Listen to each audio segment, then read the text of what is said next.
Welcome to Dead Quiet Mysteries, where every silence hides a secret waiting to be uncovered. New moon symbol. Before we dive in, tell me, where in the world are you tuning in from? Drop your city and country in the comments below. Globe showing Europe Africa detective ###. Chapter 1, The Mysterious Absence. A persistent drizzle glazed the gas lamps of Baker Street as the clock above 2:21 chimed 8 in the morning. Inside, Sherlock Holmes sat poised in his familiar armchair, one slippered foot crossed over the other, pipe in hand, while Dr. John Watson perused the morning papers. Sherlock's keen, steel-grey eyes flicked occasionally over the headlines, yet his mind was occupied elsewhere, on the faintest currents of scent and sound that most would dismiss entirely. Just as Watson folded the Times, a soft knock sounded. Mrs. Hudson ushered in a young woman of noble bearing, Lady Evelyn Harcourt. Her dark travelling cloak was clasped with a silver Griffin brooch, and though she stood with the composure of high society, her palms trembled as she extended a shawl-wrapped parcel. Holmes inclined his head in welcome, gesturing to the shawl rail with measured courtesy. "Good morning, madam," he murmured. "Pray be seated. You appear burdened by more than the recent weather." He tapped the brooch thoughtfully. "A Griffin, you say, an unusual choice for a stationary clasp." Lady Evelyn sank into the nearest chair, her gaze flicking between Holmes and Watson. "Thank you, Mr. Holmes. I fear I have come at a desperate juncture. My brother, Edward, left our family home at Belgravia 3 nights ago and has not returned. Until earlier today, no messenger nor servant has heard from him. Yesterday, a letter arrived, this note, and I have nowhere else to turn." Holmes rose, accepting the small missive. He examined it under the lamplight, tilting the paper so that the impression of each fibre revealed itself. "Observe, Watson," he said, voice low. "The watermark, a griffin's head in profile, is from the Harcourt private press, yet these perforations along the left margin are irregular. Punctures made by hand, perhaps after folding." He sniffed the air lightly, catching a nearly imperceptible fragrance. "Bergamot, over a faint trace of lavender. Have you any servants who frequent country gardens, or perhaps a maid who tends scented sachets?" Lady Evelyn shook her head. Holmes handed her the folded paper. "Unusual. It suggests this letter was delivered through channels accustomed to tea service." Holmes unfolded the note carefully, noting the crude handwriting. "No foolish police. Come to Baker Street. Bring nothing. A gentleman's affairs are his own." Watson frowned. "A threat, plainly. Should we send for the police at once?" Holmes barely looked up. The letter's author anticipates such a reaction. They have cloaked their demand in deference to protocol, yet they are neither respectful nor polite. He returned it to its packet. "Madam, I shall require certain particulars to begin, the time of Edward's departure, his intended destination, his usual habits." Lady Evelyn drew herself up with quiet dignity. "He left in the late evening, after 7 o'clock. He claimed a desire for fresh air and hoped to stroll to Mayfair before boarding the overnight train to Dover. It was unlike him, but he seemed troubled, so he said." Holmes's gaze sharpened. He moved to the mantel and retrieved a magnifying glass. "The ink here," he indicated a faint smudge near one corner, "is of good quality and bears a slight metallic sheen. A steel nib pen dipped in a rich, dark ink. One would find this in any gentleman's study, not a lowly clerk's office." He tapped the paper. "And yet, see the fold, off-scent by several millimeters. It implies haste or poor eyesight, perhaps both."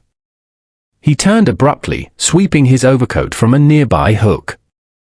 "Watson, Mrs. Hudson, escort our guest to the sitting room.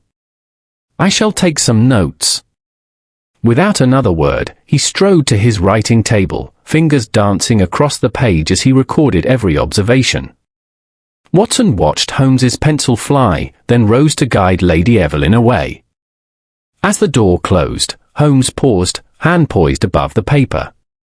He inhaled deeply, closing his eyes. Twice, he tapped his foot, a rhythmic counterpoint to his internal cogitation. Opening his eyes, he regarded Watson with distinctive detachment. "My dear Watson," he said quietly, "what impressions do you draw from this introduction?" Watson considered the discarded letter lying on the desk. "That someone wishes to frighten the Harcourts into silence, and they believe you or I to be fools, sir." Holmes allowed himself the faintest of smiles. "Precisely. Yet the greater puzzle is deeper. Why choose Baker Street, of all places, for negotiation? Why not approach Sir Reginald, Lady Evelyn's father, at his Pall Mall residence? The sender intimates familiarity with Edward's plans, yet appears ignorant of our reputation. Either they overestimate their own cunning or underestimate ours." He set down his pencil and stood, smoothing his coat. "We begin at once, Watson. I suspect the solution lies not in grand gestures but in these minute aberrations, the skewed fold of paper, the mingled scents, the imperceptible dents of a heavy boot. Every overlooked detail is a doorway to truth." Watson nodded, straightening his jacket. "Shall we see Lady Evelyn again?" Holmes pocketed his magnifying glass. "Yes. And then to Belgravia, to survey the Harcourt drawing room ourselves. I feel the first threads of our investigation lie within that room's most commonplace objects. Madam and Miss, invite your carriage. We shall depart at once." As they left the flat, Holmes paused at the doorway, hand on the handle. His eyes, common observers might think, were nothing more than steely yet calm. But behind them lay a mind already piecing together the tapestry of clues, each delicate filament leading him inexorably toward the truth.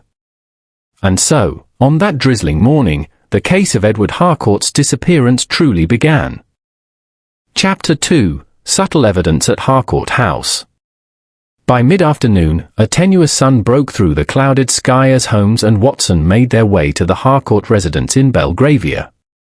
The carriage rolled along quiet streets lined with horse-chestnut trees, their leaves heavy with lingering rain.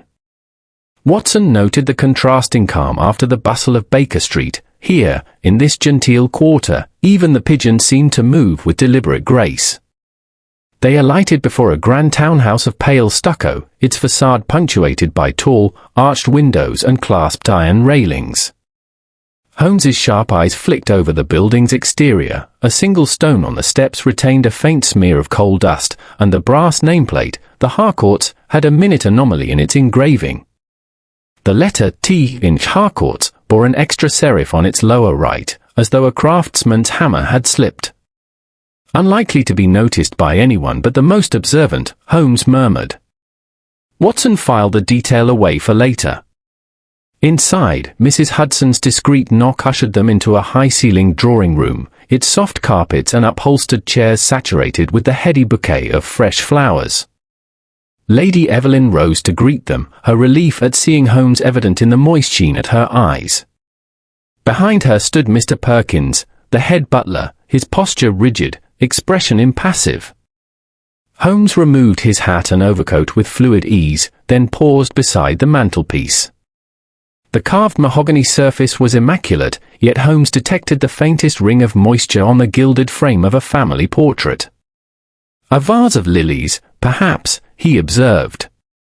Lady Evelyn exchanged a glance with the butler. "Indeed," she said softly. "Edward's favourite." Holmes crouched to inspect the carpet fringe beneath the window. "See here, Watson, the border has been disturbed. Fibers are splayed rather than lying flat.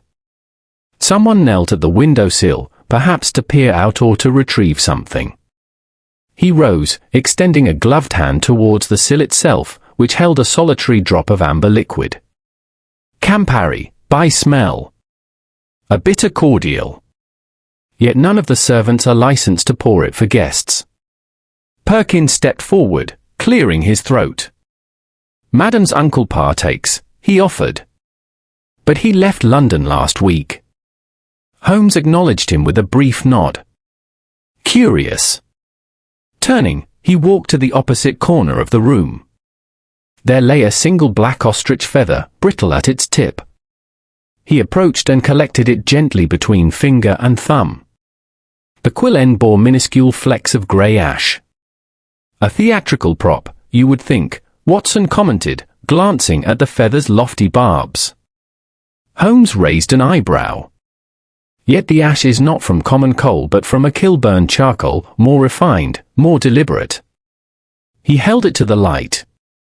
And note, Watson, these specks adhere to a faint adhesive residue. Someone affixed this feather to fabric, likely a hat or a costume, then removed it in haste. Mr. Perkins cleared his throat again, somewhat more insistently. I must apologize, sir, but none of the household staff wear such adornments.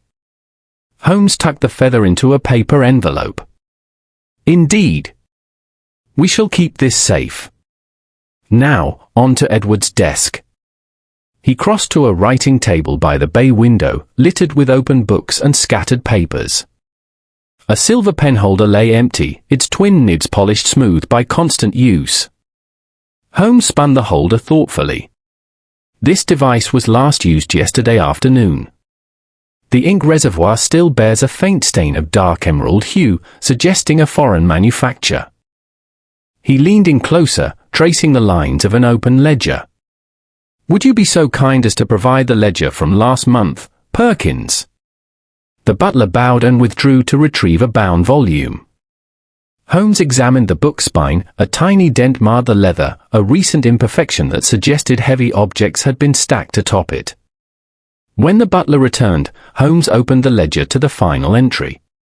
Watson peered over his shoulder, all manner of household expenses recorded with punctilious regularity, coal, candles, wine, fresh flowers. But the last entry in the margin caught Holmes's eye, a sum for Vesuvius coal, an unfamiliar term. Have you ever heard of this? Genuine Italian charcoal, used by artists, perhaps, he asked. Lady Evelyn shook her head. Where did Edward procure it? Holmes inquired, tapping the ledger. Perkins hesitated. He arranged for several crates to be delivered to the coach house.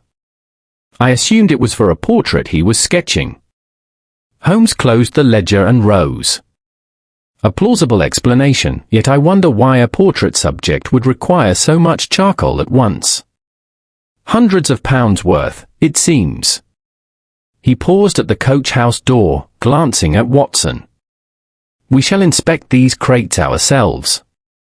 Crossing the cobbled courtyard, they entered the low-slung outbuilding.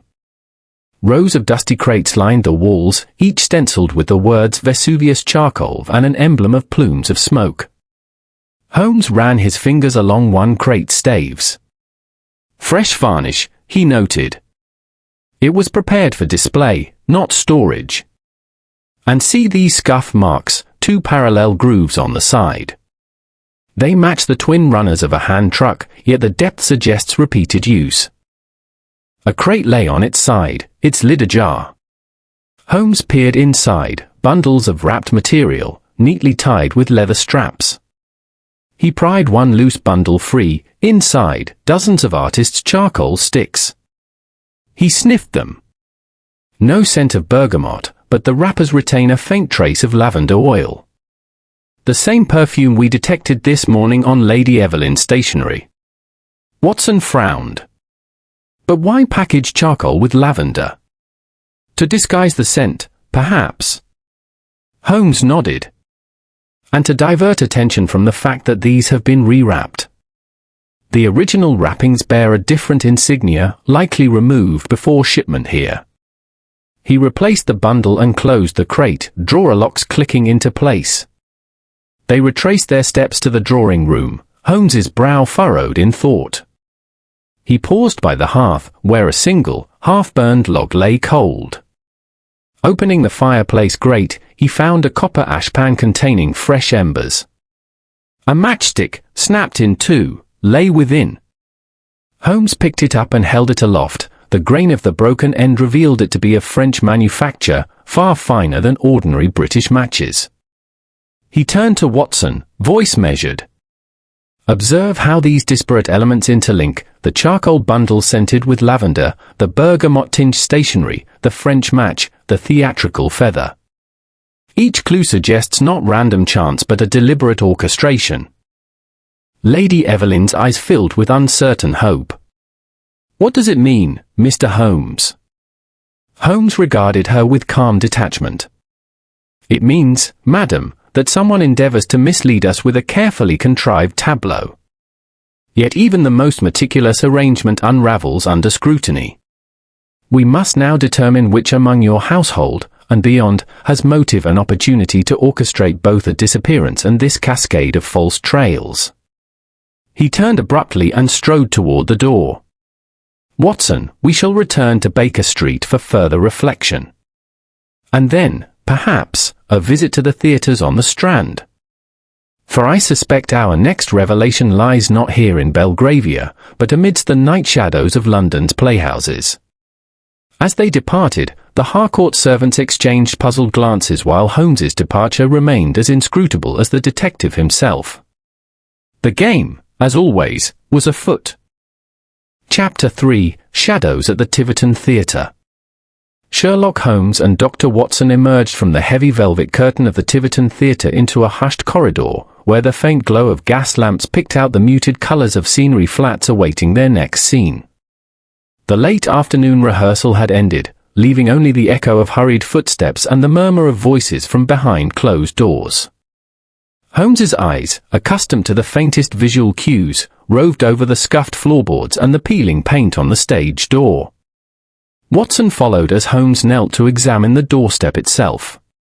Note the worn pattern here, Holmes murmured, tracing with a gloved fingertip. The right heel bears a crescent-shaped abrasion. Our mystery man, or woman, does not walk upon the flat of the heel alone but tips outward slightly, shifting weight onto the outer sole. He stood and peered through the small glass inset. There, on the interior sill, a cluster of fine wood dust. But these aren't mere sawdust particles. I recognize the grain, pine, kiln-dried, possibly from recently reconditioned scenery flats. They entered the rehearsal room, where a half-built street facade leaned against the wall. Scattered across the boarded floor lay scraps of rope, lengths of wire, and a single white glove, its fingers splayed unnaturally. Holmes stooped to inspect the glove's cuff. Notice how the stitching is worn on the third finger, indicative of repeated pressure at that point. A glove used to steady something heavy, perhaps while hoisting stage properties. He pointed to a swatch of crimson paint smudged along the wristband. Yet this paint does not belong to the palette of the Tiverton stock. Its hue is too deep, almost Venetian crimson. From a small side table, Watson lifted a chipped mug of tea, its contents dyed murky by too many previous infusions. Holmes accepted the cup, sniffed delicately, and returned it without a sip. Bergamot again, he noted. And a hint of something fouler, tallow, from the grease used to lubricate fly wires. Whoever brought this here had reason to linger backstage. He set the mug down and turned to survey the room. I should like to speak with anyone who handled these props today. The stagehand on duty, a lanky youth named Frederick Fenton, approached with nervous deference. His cap was crumpled, and the sleeve of his jacket bore smears of grey dust. "Excuse me, sir," he stammered, "but it's against regulations to question the staff while rehearsal's ongoing." Holmes regarded him coolly. "Regulations may serve the theatre's order, Mr. Fenton, but we have greater stakes at hand." He tapped the dust on Fenton's coat. "Tell me, what is this residue?" Fenton peered down at his sleeve. "Charcoal dust, sir, from the flaring lanterns we use for the sunset effect." "Nothing more." His voice quavered. Holmes arched an eyebrow. "Charcoal, yes, but of a different variety.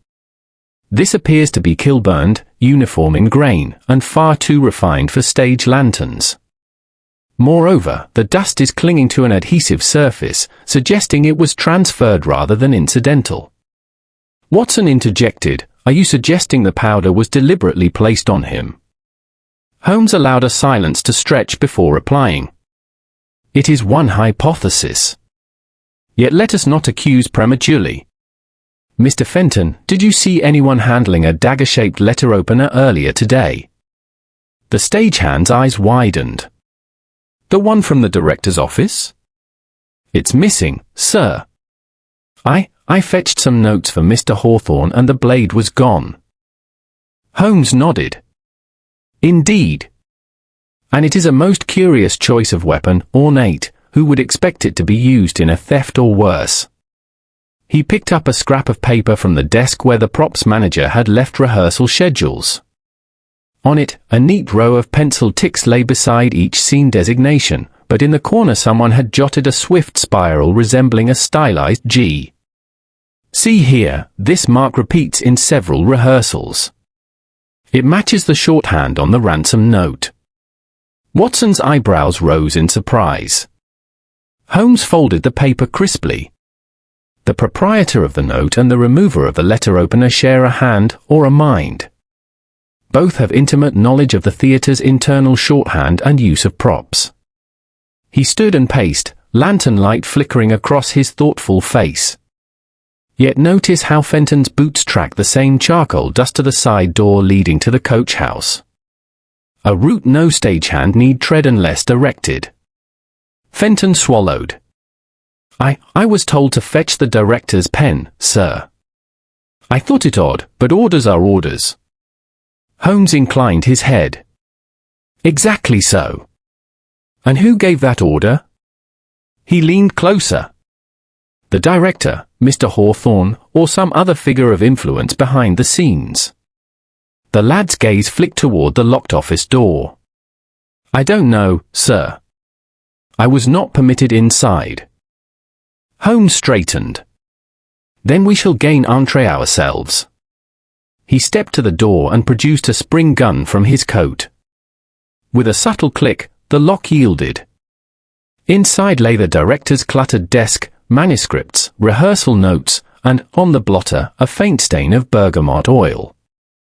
Holmes lifted a sheet of embossed stationery, the same Griffin watermark glinting in the lamp's light. He closed the door quietly and turned to Fenton. "I thank you for your candor. You may return to your duties." The youth nodded and slipped away. Holmes beckoned Watson. "Come, my dear fellow. We have clues aplenty, yet need to determine who wields them like stagecraft. Edward Harcourt's fate may depend upon our next steps, and they will carry us beyond these boards into lives far removed from theatrical illusion."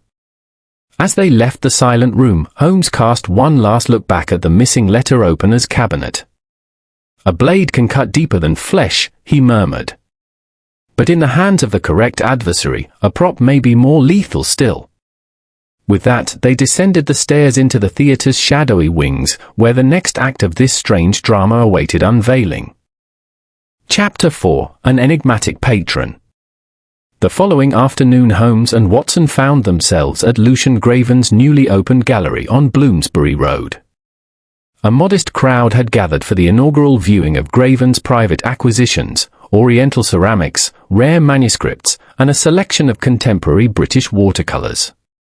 The exterior was modest, a narrow facade of polished stone with a single brass lantern, and Holmes himself noted that the door's threshold bore two distinct scuff marks, one deep and concave, the other shallow and convex, as though a heavy object were dragged inward at an awkward angle. Inside, the gallery's atmosphere was hushed elegance, each work displayed upon a velvet-topped pedestal. Holmes allowed his shrewd gaze to wander over the decorative terracotta floor tiles, pausing at a single tile that caught a stray mote of ash. He bent to inspect it. The residue was charcoal once more, yet not the coarse theatrical sort nor the artist's grade sent to Belgravia. This variety smelt faintly of sea salt, maritime charcoal, from burned driftwood perhaps, an ingredient utterly out of place amid fine porcelain and gilt frames. They were received by Graven himself, a gentleman of mid-30s, immaculate in tailored morning dress. He greeted them with urbane charm, though Holmes's eyes remained fixed on the panel behind Griffins' right shoulder. It held an Edward Harcourt sketch of an antique vase, rendered in pencil with an unusual flourish at the base. Holmes lifted it from the wall. "May I?" he asked. The dealer hesitated, but handed him a white-gloved handkerchief and allowed Holmes to touch the frame. Holmes's fingertip traced an indentation on the underside of the molding. A slender ring clasp had once pressed here. "Your assistant must have donned a ring of uncommon craft," he observed. The metal left this faint impression, which only a conscientious mind might detect. Griffin smile faltered, and Watson noted how his gloved hand trembled as he reached to steady the work. Moving on, Holmes strolled to an open crate stationed near the gallery's rear. His shipping materials lay discarded beside a pallet jack. He examined the crate stenciling, fragile, porcelain, and beneath it, in smaller letters, A.G. Bloomsbury. He pried open one corner and peered inside. "These packing straw fibers are tinted a pale lavender," he murmured to Watson. "They match exactly the residue found on Lady Harcourt's stationery." He removed a loose strand and sniffed. The faint perfume was unmistakable. A gallery assistant, or perhaps the proprietor himself, used the same lavender-scented paper. Watson leaned in.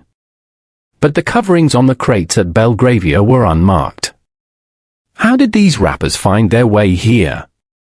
Holmes closed the crate with a soft click. Precisely the question. It implies continuity of handling, an unbroken chain of custody between Belgravia and this gallery. He pointed toward the polished floorboards beneath their feet. And here, notice the telltale stain. Spilt oil, I suspect, from a cleaning rag. Compare it to the thin smear on my cuff from the drawing-room hearth. Identical consistency. They returned to the main salon, where Griffin offered tea from a porcelain service. Holmes accepted one cup, but paused before drinking. "Your blend contains bergamot, but less strongly than Lady Harcourt's. Perhaps mixed with Earl Grey." He raised an eyebrow. "Yet this china bears no family crest. A curious choice for someone who prides himself on provenance." Griffin's composure cracked for the briefest instant, eyes darting toward the china cabinet, where the dealer kept his private personal tea set. Holmes let the silence lengthen, then closed the cup with deliberate calm. "You are a purveyor of rare things, Mr. Griffin, and proudly so. But all the evidence suggests your studio and the Harcourt residence share common implements, even common sense. The missing Harcourt sketch appears here, pressed into your catalogue. Thus, you, or someone of your household, have means, motive, and opportunity." Griffin straightened, voice low. "Motive, you say? I am merely a merchant in art." Holmes inclined his head.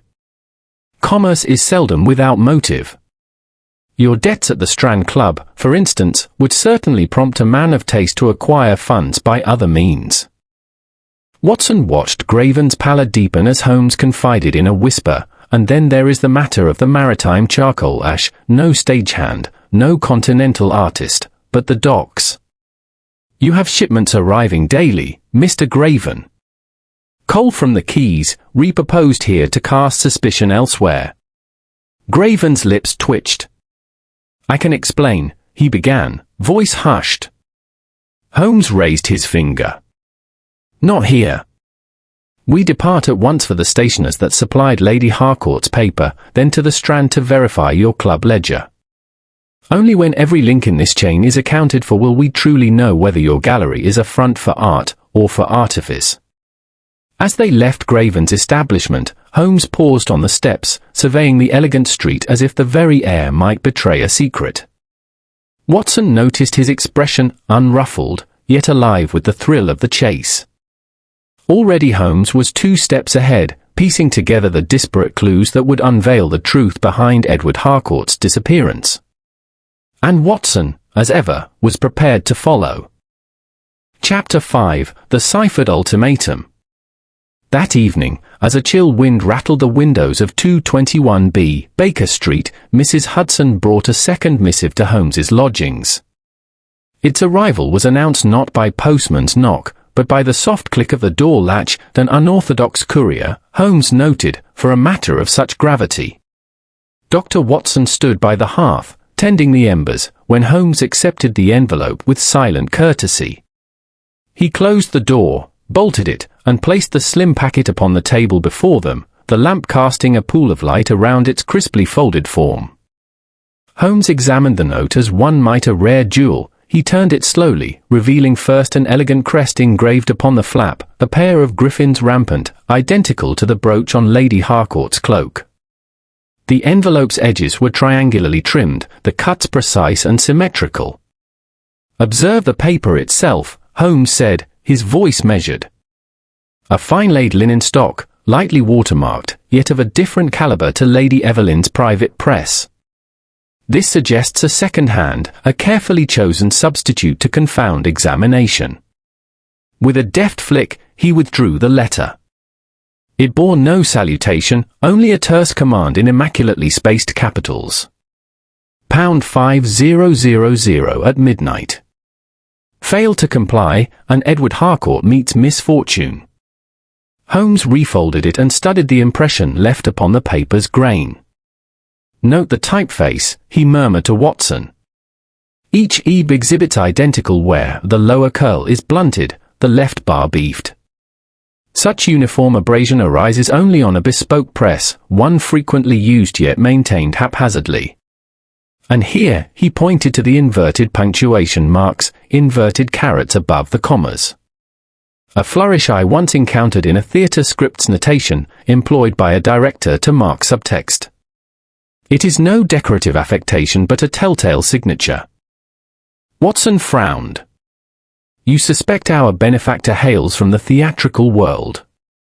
Holmes gave a single nod.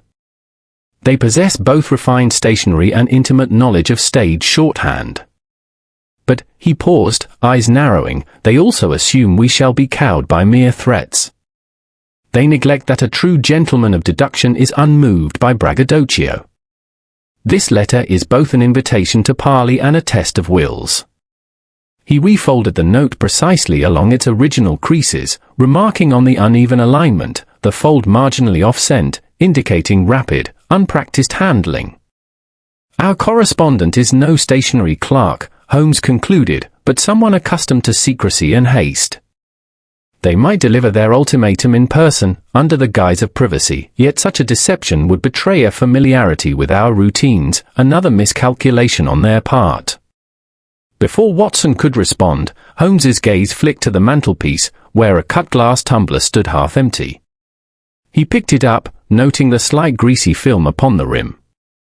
"Bergamot again," he observed, sniffing the rim before setting the glass down.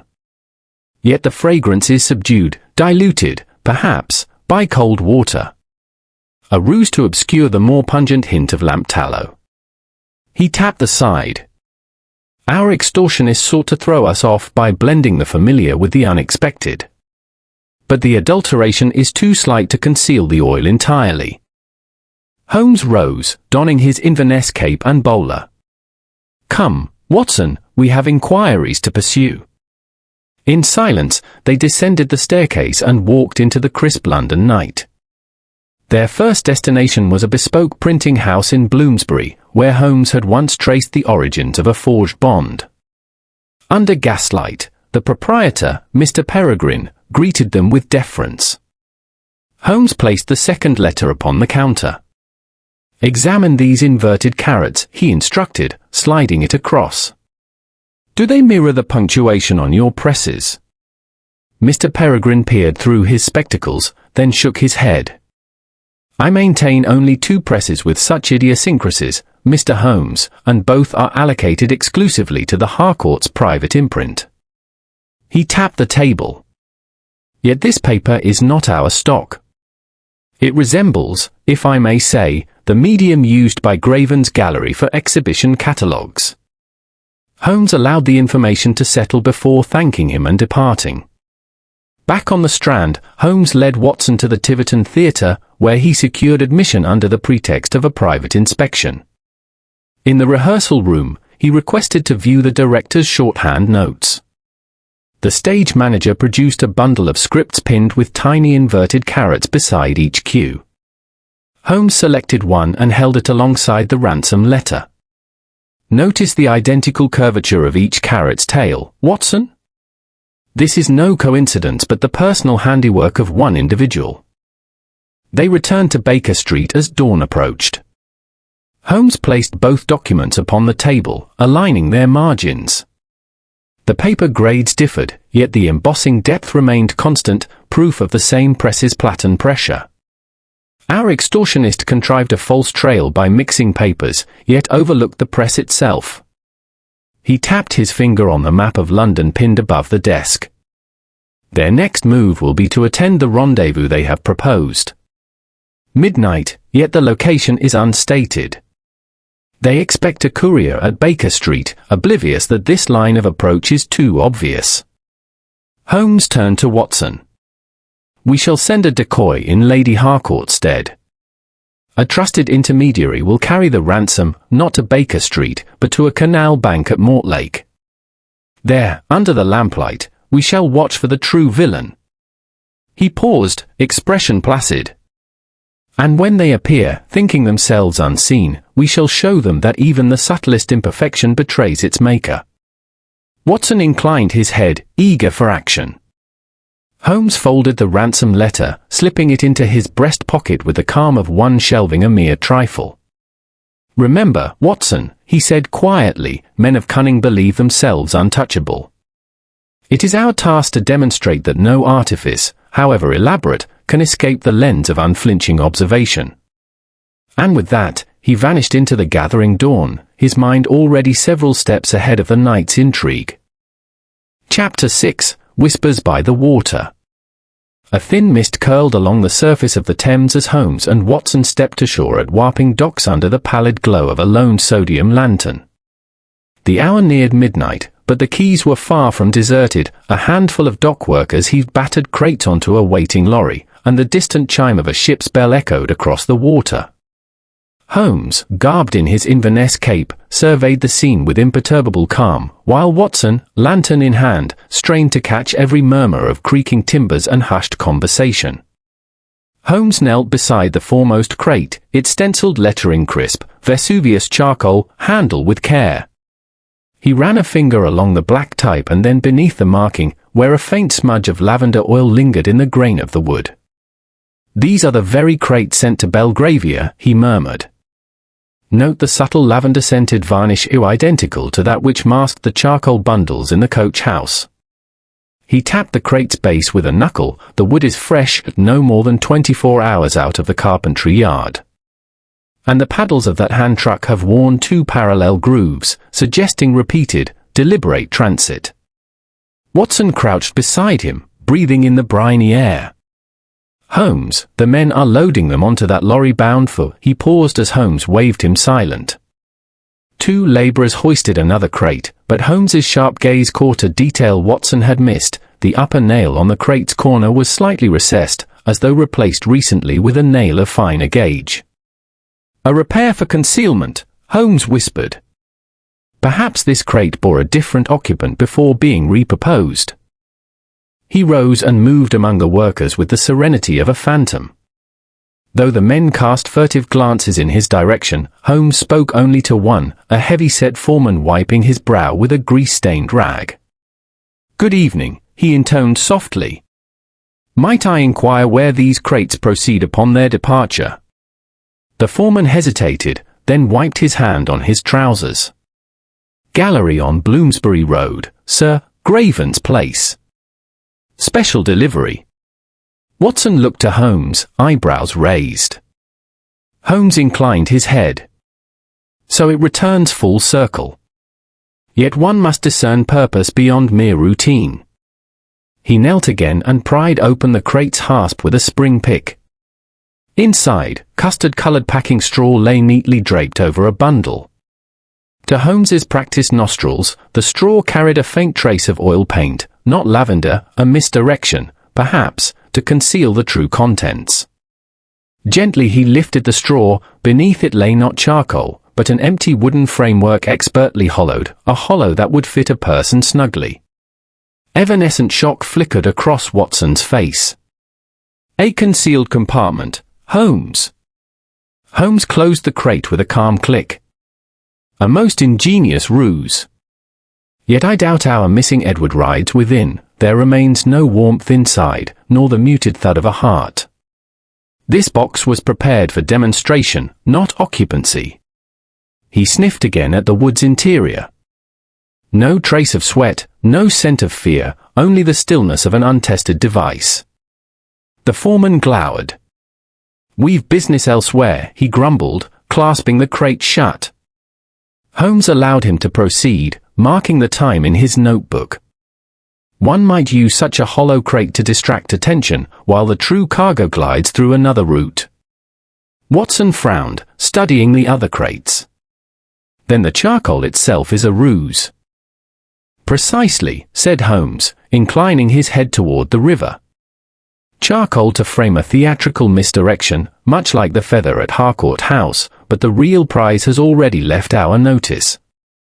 He tapped his cane against the quay. "Here, at the threshold of maritime commerce, the sleight of hand is so grand that no eye suspects it. We must now anticipate the next shipment's purpose, and intercept it before it vanishes into the city's winding streets." He stepped back into the shadows, casting an inscrutable glance at the loaded lorry. "Watson, we retire for reflection. Tomorrow we shall visit the Customs House records to trace a secondary consignment, one unaccompanied by lavender or varnish, but essential to our quarry." As they boarded their carriage, Holmes paused once more, gazing at the dark waters. "Note, Watson, the true whispers by the water are seldom heard, they lie beneath the creak of timbers and the rustle of straw. Those are the voices we must learn to understand." Watson raised the lantern to Holmes's face. Though the detective's expression was placid, his eyes shone with the thrill of the chase. And beneath that tranquil exterior, Watson knew, Holmes's mind was already unraveling the next twist in the ever-deepening mystery of Edward Harcourt's disappearance. Chapter 7: The Feint. Night had fallen like a sable curtain over Regent's Canal, and the narrow towpath lay slick with dew. Sherlock Holmes and Dr. Watson arrived shortly before midnight, their figures outlined by the wavering glow of a solitary lamppost. In Holmes's gloved hand lay a sealed packet of genuine Bank of England notes, £5,000 worth, addressed to the abductors of Edward Harcourt. Watson clutched a satchel in one hand and his service revolver in the other. Behind them, Mrs. Hudson's discreet carriage clattered away into the dark. Holmes indicated a flat stone beside the water's edge. "Stand here, Watson," he whispered. "Our decoy is ready. You will deliver the bundle, then withdraw. I remain to observe." The detective's tone was cool, devoid of excitement, yet Watson sensed the electric tension behind it. Moments later, a solitary figure emerged from the gloom at the far end of the towpath. Tall, clad in a dark overcoat and wide-brimmed hat, the stranger moved with assured, silent steps. Holmes watched without a tremor of his hat's brim, though his eyes glinted keenly. As the man approached, Watson stepped forward, offering the satchel. "Midnight, as agreed," Watson said, voice only just above a breath. He extended the satchel, the coins and notes muffled within. The stranger took it without a word, then paused, one gloved hand hovering over the scarf knot at his throat. It was then Holmes gave the slightest nod. In an instant, Watson sprang back, revolver drawn, but the man did not shriek or struggle. Instead, he swept the brim of his hat down, obscuring his face, and slipped silently into a narrow passage beside the canal. Watson gave chase, his heavy boots splashing through puddles, revolver lowered but at the ready. Holmes, unmoved, stood beside the lamppost and watched Watson vanish after the figure.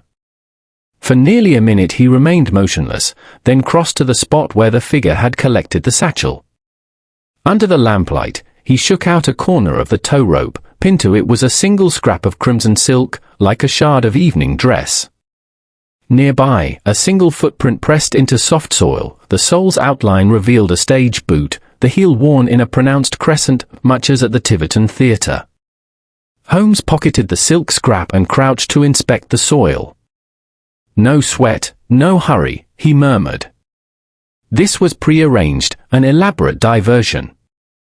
"My guess, the real exchange occurs elsewhere, under cover of this feigned midnight meeting."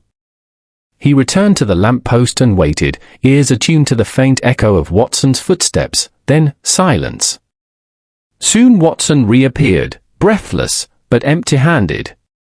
"Gone without trace," he panted. One moment he was ahead of me, the next, vanished around a corner. Holmes nodded. "Exactly as planned. Our quarry intended us to believe a drop was here, drawing our entire focus to Regent's Canal.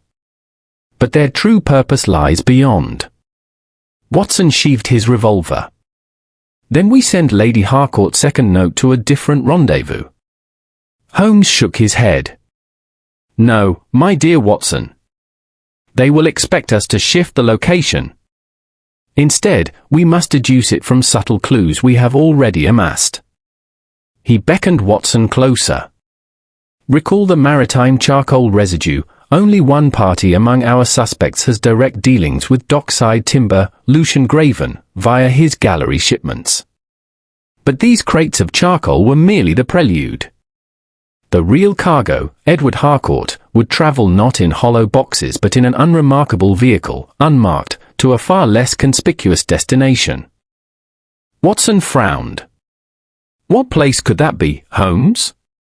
"Somewhere quieter than Belgravia, but not as obvious as a gallery." Holmes's gaze drifted upward, to the low-hanging clouds. "Consider the ciphered ultimatum, triangular perforations, inverted carats, marks borrowed from theatre shorthand. Edward was taken at night, the captor values secrecy and stagecraft. Where else might they mask their actions? A laundromat, perhaps, where the hum of machinery conceals whispered words. Or a service yard behind a row of houses, where crates come and go unnoticed." He rose, eyes alight.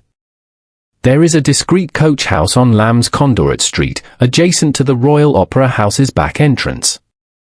Mr. Griffin's assistant, by all accounts, has access to it, and it lies between stage and gallery. I submit that we find Edward there." Watson nodded, determined. "Then let us depart at once. We may yet catch them before daylight." Holmes paused at the lamp-post, fingertips brushing the lamp's base. "One moment, Watson. There is one more consideration. The voice that summoned Mrs. Harcourt's cloak clasp, the brooch, was not made for intimidation but for propriety. Whoever composed the ransom letter intended to appeal to a sense of honor among rogues. They believe themselves gentlemen even in crime. We must bear this in mind. Our adversary will move Edward to a place befitting that self-image, neatly kept, orderly, and superficially above suspicion." Finally, he turned, cape swirling as he strode along the towpath. "Come, we lose precious hours. Once we secure Edward, we will have occasion to discuss the finer points of villainous etiquette. But for now, the game advances to its next stage." Watson matched his pace, lantern bobbing. Behind them, the Thames lapped quietly, as if awaiting the final act of this nocturnal drama. Chapter 8: The Grand Denouement at the Gallery. The muted murmur of elegant conversation drifted beneath crystal chandeliers as the grand hall of Griffin's gallery filled with London's artistic and social elite. Holmes and Watson arrived discreetly, Holmes in his customary Inverness cape and Watson in evening dress, each keen to observe the gathering faces without attracting undue attention. Lady Evelyn Harcourt and Mr. Perkins, the Harcourt butler, stood to one side, their expressions a blend of relief and apprehension. Edward Harcourt, his eyes bright with unspoken gratitude, lingered near a display of antique porcelain, pretending casual interest. Holmes surveyed the gallery with measured calm. The polished oak floor bore no trace of recent disturbances, the shipment crates Holmes had inspected earlier were absent, their secret compartments now exposed to the flicker of Holmes's private intelligence. He noted Griffin's polished shoes beside the Maitre d'Hotel stand, the curved indentation on the right heel matching the prints by the Regent's Canal towpath. He turned to Watson, voice barely above a whisper. Observe how every detail aligns with our deductions, from maritime charcoal residue on the pedestals to lavender-scented straw in the packing crates. Each piece of evidence lay ready to be unveiled. As the assembled guests raised their glasses, Holmes stepped onto a low dais once used for lecterns. A hush fell. Griffin stood stiffly at the edge of the crowd, cheeks ashen, his companion, Frederick Fenton, the stagehand, glancing nervously from side to side. Holmes inclined his head. "Ladies and gentlemen," he began, "you have been invited here this evening under the pretense of an art exhibition. Yet this grand opening conceals far more than prized antiquities." He paused, allowing the suspense to build. Watson felt the tension tighten as every eye turned toward Holmes. 2 nights past, Edward Harcourt was abducted by means most cunning. His disappearance was orchestrated with theatrical flair, charcoal dust from the stage, an ostrich feather affixed as a red herring, and a ciphered ransom note bearing inverted carats lifted from theatrical shorthand. But every artifice contains a flaw, and it is those imperfections to which we now attend. Holmes gestured to the 2 suspects. Mr. Lucian Griffin, proprietor of this gallery, and Mr. Frederick Fenton, stagehand at the Tiverton Theatre, conspired to extort Lady Harcourt's fortune. The motive was manifest: mounting debts incurred at the Strand Club and a desire to secure £5,000 by midnight, or Edward would suffer grievous harm. Murmurs rippled through the crowd. Griffin's lips quivered. Holmes presented a small scrap of crimson silk. This fragment was found pinned to the rope at Regent's Canal, where a false rendezvous occurred. The silk matches exactly the lining of Mr. Griffin's assistant's stagecoat, a garment seen by my informant as he hastened away from Baker Street. Note 2: the scuff upon his heel, imprinting crescent wear identical to that discovered at Belgravia and the theatre. He held aloft a length of lavender-tinted straw. These said straw fragments were discovered in the coach house at the Harcourt residence, perfumed to mask the scent of Italian charcoal. Yet the same lavender hue stained the packing materials here in the gallery's rear storeroom. A continuous chain of handling links this establishment to the very scene of Lady Harcourt's distress. Griffin's voice cracked as he attempted to deny the charges. Holmes produced the second letter, its watermark of Griffin's and its triangular perforations. This ransom demand was printed on paper not belonging to the Harcourt press, but to a bespoke block in Mr. Griffin's gallery shop, pressed by the same platen that produces your exhibition catalogues, confirmed by Mr. Peregrine, the Bloomsbury printer. Griffin's shoulders sagged. Holmes turned to Fenton. "You, Mr. Fenton, furnished these villains with knowledge of stage mechanisms." The missing letter opener from the director's office served to bore into the theatre's fly system, enabling Mr. Fenton to transport Edward through hidden passages into a hollow crate, one designed for concealment, yet never intended for actual occupancy. Fenton glanced toward the servants' entrance, eyes wide. From behind a silk screen stepped Edward Harcourt himself, escorted by Mrs. Hudson and Watson. A collective gasp swept the assembly. The young man looked pale, yet unharmed, as relief washed over Lady Evelyn's face. Holmes enclosed the scrap of silk in a small box and offered it to her. "Your brother was concealed in a crate labeled for charcoal, bound for export. His confinement was brief, no more than 2 hours, thanks to a miscalculation in the crate's ventilation, which caused the conspirators to transfer their prize prematurely to this very gallery." Lady Evelyn rushed forward, embracing her brother amid murmured felicitations. Perkins advanced to secure Mr. Griffin and Mr. Fenton, who were now abashed, awaiting their formal arrest. Holmes allowed a moment's satisfaction to shine in his eyes before continuing. Justice is rarely blind if one knows where to look. In this case, the smallest imperfections, straw, soot, silk, ink, told the entire tale. I trust the Metropolitan Police will find ample cause to pursue charges against these two. As uniformed officers arrived to take the culprits into custody, Holmes descended from the dais. Watson met him, offering a silent nod of approval. Holmes placed a steadying hand on his friend's shoulder. Do you recall, Watson, how we first encountered the smeared ash in the drawing room and the tinkling bergamot upon the Harcourt stationery? It is the accumulation of such trifles that forges the key to truth. Watson grinned. Once more, Holmes, you have taught us that no deception, however elaborate, can outwit acute observation. Around them, the gallery's guests began to disperse, exchanging whispers of admiration. Edward and Lady Evelyn passed Holmes, offering their heartfelt thanks. Holmes inclined his head politely. I am pleased that your family is restored and the villains undone.